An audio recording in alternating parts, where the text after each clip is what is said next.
Hi there, superstar. In this video, I'm going to answer the question, what is a high-ticket membership model and how do you launch one?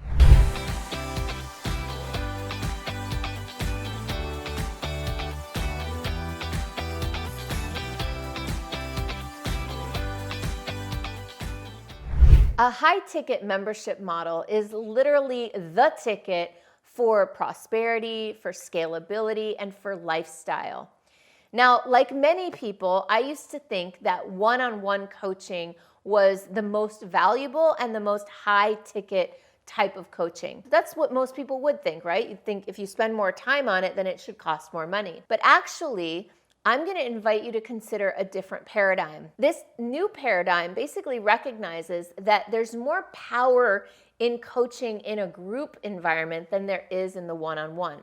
And that actually a high-ticket membership model not only is more lucrative for you as the person leading the program, but actually provides more benefits to the clients themselves. So that's a big shift in thinking, but that's sort of at the foundation of this conversation of a high-ticket membership model, because you might think that high-ticket and membership are kind of opposites and don't really go together. And actually they go together really beautifully, specifically because there's way more value that can happen, way more transformation, in my opinion, that can happen in a group when people are doing the deep coaching inner work together than when they're doing it just one-on-one. So in a high-ticket membership, one of the biggest things that people are wanting and willing to invest in is access to other incredible people. So the number one foundational thing that you need to think about and work on to lead a high-ticket membership model is who can you bring into the group? Who's going to be there? You can't have a high-ticket membership program with people who aren't at a high level.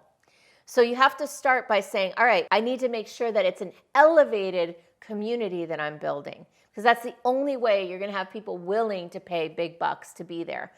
The only other way they might be willing to pay big bucks is if you are someone who has a really high brand, who is really known, who's like a celebrity in your industry. And if you are, that's great. But even so, there's only so much that you're going to be able to carry on your own. You're really going to need to have an incredible group of people with you to make this membership model sustainable over time. So that's number one. The first thing is, who are you bringing into this high-ticket program, and how are you going to get them to want to join? Well, that's a really good question. I'm so glad you asked. So once you're clear that you want to have an elevated community, that you want to have an elevated group of people, the first thing you need to wonder is, well, what do these people need? What do they want? What is going to make them want to join this incredible group, right? Number one, you might want to look at what are their problems? What challenges are they facing? What do they need support with?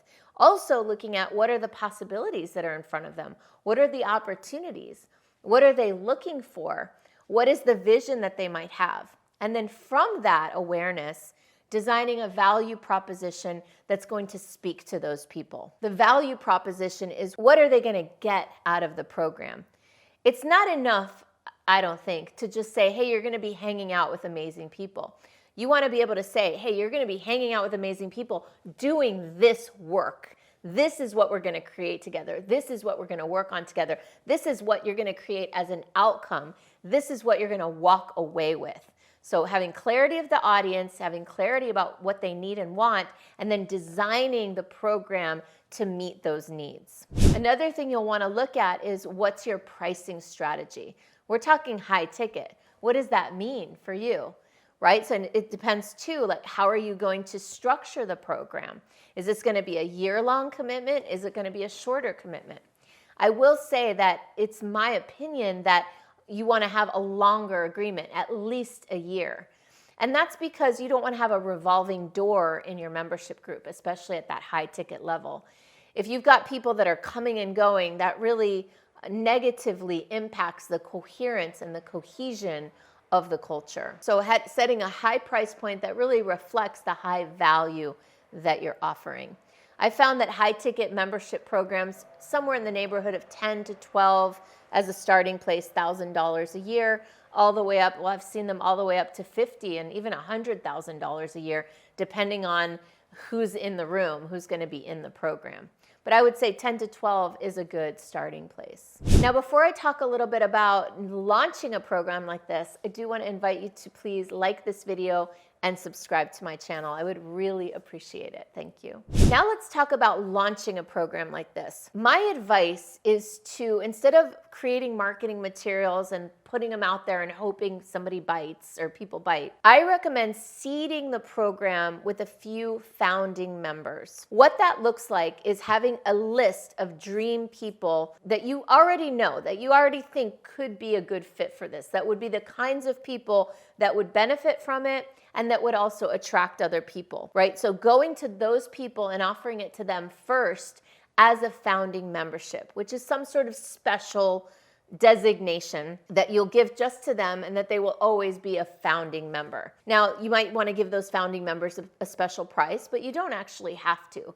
What I would recommend doing is definitely giving them some sort of special opportunity or something that makes it so that they are unique and different from everybody else who will come. So for example, your founding members could be part of a founding members board where you go to them every quarter or every year and ask them for ways that they think that the program could be better. So it could be like an advisory board or something like that. So I recommend having founding members and one-on-one talking with them first, enrolling them and seeing if they will help you launch it larger by inviting some of their friends or their colleagues. And yes, you can obviously offer a special founder's price, which I found works really well too. If you can give them a great deal and let them know that they're really special and that this deal will only be for them, only for a limited time, then that can go a long way towards getting you those first initial people into your program. And of course, in order to grow the program from there, it's so important to listen to your clients, to adjust, to meet their needs, and to evolve the program as needed. It's not going to be perfect when you start. And I want you to know that when I started my program 9 years ago, I didn't retain hardly any clients for the first few years. I have one client who stayed, and then for the next 2 or 3 years, every client that completed didn't come back, right? So I just want you to know not to give up, to stick it out, have a vision, and stick to it, right? You do the work that you need to do and do not give up. Because this is a great business model, and here I am 9 years later, and I'm so grateful that I stuck it out. And if you're looking to get advice from me, who learned a lot of these tricks and tips the hard way, and you're looking to build and grow your community coaching program, your membership model, let's connect. You can find out more about how I can support you, how I can coach you at superstarbusinessbreakthrough.com. And if you want to go ahead and just set up a discovery call, you can find out about that at superstaractivator.com/go.